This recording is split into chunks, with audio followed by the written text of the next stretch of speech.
আজ সকালটা শুরুই হয়েছিল একটানা বৃষ্টির শব্দে। জানালার কাছে টুপটাপ শব্দ পড়ছিল, আর আমার মাথার ভিতর যেন হাজারটা ভাবনা লাফিয়ে বেড়াচ্ছিল।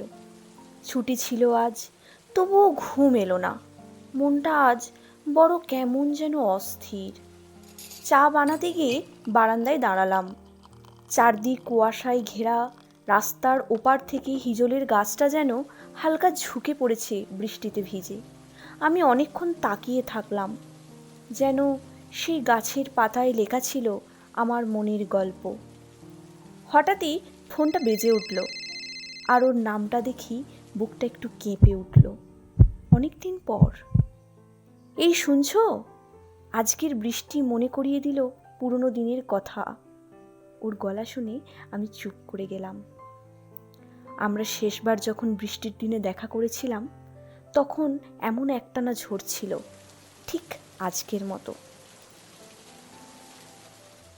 আজ বুঝি সব কিছু আবার ফিরে এলো এই বৃষ্টি ভেজা হাওয়ায়। আমি কিছু বললাম না, শুধু তাকিয়ে রইলাম বৃষ্টির দিকে।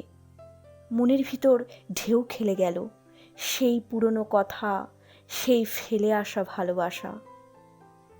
চা ঠান্ডা হয়ে গেল, তবু আমি উঠলাম না, কারণ কখনো কখনো এই বৃষ্টিমুখর দিন শুধু বৃষ্টি নয়, মনেও ঝড় তোলে। আপনারা শুনছিলেন বৃষ্টিমুখর একটি দিনের কথা, কণ্ঠে পল্লবী।